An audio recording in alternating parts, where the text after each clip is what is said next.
अस्सलाम वालेकुम students, welcome back to my YouTube channel. आज की वीडियो में हम जो पावर लोड हैंडलिंग इक्विपमेंट्स हैं उनके बारे में डिस्कस करेंगे। तो हमारे पास सबसे जो एक मेजर एग्जांपल है फोर्कलिफ्ट की आती है। अब हमारे पास फोर्कलिफ्ट डिफरेंट टाइप के डिफरेंट कैपेसिटी के हो सकते हैं। अब जब हम फोर्कलिफ्ट को यूज़ करेंगे तो हमारे पास मैनुअल हैंडलिंग की जो एक्सपोजर था, जो हज़ार थे, वो तो कंट्रोल हो जाएंगे।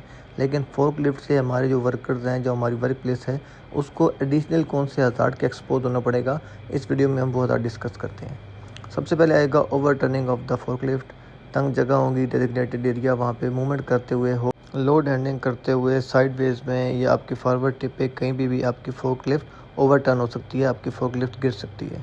नेक्स्ट हमारे पास आएगा फॉल ऑफ लोड। अगर हमारा ऑपरेटर कॉम्पिटेंट नहीं था, सेंटर ऑफ ग्रेविटी फिक्स नहीं थी, उसके लिफ्टिंग पॉइंट प्रॉपर नहीं थे, तो ड्यूरिंग हमारी लिफ्टिंग ऑपरेशन हमारा लोड गिर के भी डैमेज होने के चांस हैं और डैमेज होकर इंजरी भी करेगा, प्रॉपर्टी डैमेज होने का भी चांस है। नेक्स्ट हमारे पास आता है striking off pedestrians.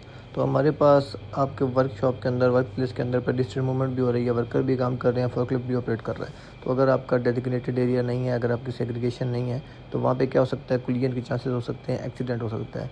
Blind spot की वजह से भी ऑपरेटर को ब्लाइंड स्पॉट मेरी नज़र नहीं आता, अगर बैंक्समैन नहीं है, एक्सीडेंट के चांस ज़्यादा हो सकते हैं। इसी तरह हमारे पास जो नेक्स्ट हज़ार है वो भी पेडेस्ट्रियंस के या वर्कर के रिलेटेड है। अगर कोई वर्कर हमारे जो फोक्स है उन फोर्कलिफ्ट के ऊपर फोक्स पे खड़े होकर अगर वो कोई भी काम कर रहा है, तो वर्किंग प्लेटफॉर्म यूज़ कर रहा है, वहाँ से उसके गिरने के चांस हो सकते हैं।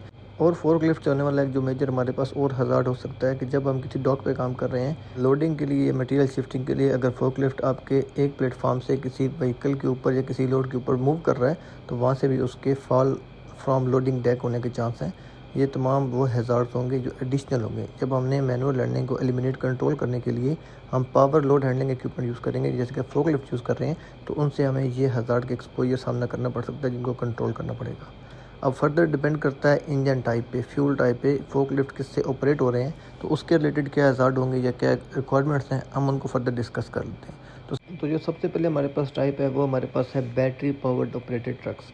जो भी हमारे पास इलेक्ट्रिक चार्ज से चल रहे हैं फोर्कलिफ्ट, बैटरी ऑपरेटेड चल रहे हैं, उनसे हमें क्या हज़ार्ड हो सकते हैं, ख़तरात का सामना करना पड़ सकता है। हम चार्जिंग कर रहे हैं, लेड एसिड बैटरी यूज़ कर रहे हैं, तो उससे हमें हमारे पास हाइड्रोजन गैस जनरेट होगी। जब हाइड्रोजन गैस जनरेट होगी तो एक्सप्लोजन का चांस है। दूसरा हमारे पास है लेड एसिड बैटरीज हैं, उनके अंदर सल्फ्यूरिक एसिड रहेगा, तो एसिड के अकॉर्डिंग हमें केमिकल हज़ार्ड का सामना करना पड़ सकता है। फिर बैटरीज़ हैं, बैटरीज़ इंडिविजुअल काफ़ी हैवी होती हैं, जब हमने चार्जिंग करना है, हमने उसको चेंज करना है, उसके लिए अगेन हमें मैनुअल हैंडलिंग का एक्सपोजर होना पड़ेगा। इलेक्ट्रिसिटी है, तो इलेक्ट्रिसिटी से हमें शॉक हो सकता है, बर्न हो सकता है, फायर हो सकता है।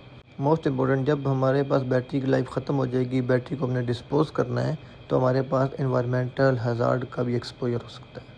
दूसरी हमारे पास आती है डीजल ऑपरेटेड पावर ट्रक्स। जब हमारे पास डीजल यूज़ हो रहा है तो हमारे पास dermatitis caused by the skin contact हो सकता है, हमारे पास बायोलॉजिकल हज़ार्ड्स हैं।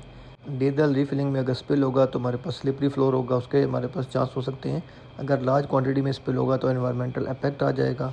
फिर जब डीजल इंजन चलेगा उससे फ्यूम्स होंगे, हमारे पास एनवायरमेंटल इम्पैक्ट हो सकता है, टॉक्सिक फ्यूम्स हो सकते हैं।